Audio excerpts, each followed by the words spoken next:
ఫీల్డ్లో gun metal అలాగే standard vehicles అలాగే black and blue gun metal colour కానీ గ్రే కలర్ కానీ వైట్ కలర్ కానీ ఆర్మీ కలర్ కానీ 7-8 కలర్స్ ఉన్నాయండి. మొత్తంగా చూస్తే 20 బుల్లెట్ బండ్లు ఉన్నాయి. సో డీటెయిల్స్ చెప్తా చూడండి. Royal Enfield classic 350 2016 model 1,29,000.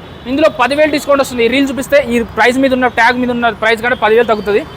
ఇక్కడ వచ్చేసి ఇది వచ్చేసి ఇంటర్స్పెక్టర్ 650 ఇంజన్.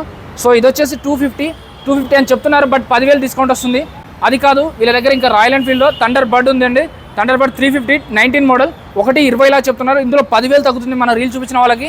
ఇది చూసుకున్నట్టయితే ఇంటర్స్పెక్టర్ అండి 350cc 2022 మోడల్ 14,000 కిలోమీటర్ తిరిగింది. 1,89 చెప్తున్నారు, ఇంకా 10,000 తగ్గుతుందండి. ఇది వచ్చేసి ఇక్కడ చూసుకున్నట్టయితే ఆర్మీ అంటే క్లాసిక్ 350 అండి రాయల్ ఎన్ఫీల్డ్లో 19 మోడల్ 54,000 తిరిగింది. 1,59 చెప్తున్నారు, ఇంకా 10,000 తగ్గుతుంది. సో డిస్కౌంట్ కావాలంటే మన రీల్ని సేవ్ చేసుకోండి, మనం ఫాలో కండి. ఫేస్బుక్, ఇన్స్టా, యూట్యూబ్ ఎందులో అయినా ఫాలో కండి. రీల్ చూపించండి, ఇక్కడికి వచ్చి రీల్ చూపించండి. సో 10,000 తగ్గుతుంది. ఈ ప్రైస్ ట్యాగ్ మీద ఉన్న దానికి 10,000 తగ్గుతుందండి. సో ఇక్కడ చూసుకోవచ్చు ఇంకొకటి ఉంది కొత్త మోడల్ అండి. సో 22 స్క్రాచ్లెస్ కండిషన్ చూడడానికి అయితే పర్ఫెక్ట్గా ఉంది. 2 లక్షలు చెప్తున్నారు. సో అడ్రస్ ఎక్కడైనా చూస్తున్నారా? Moosapet dream bikes, pillar number 874 opposite.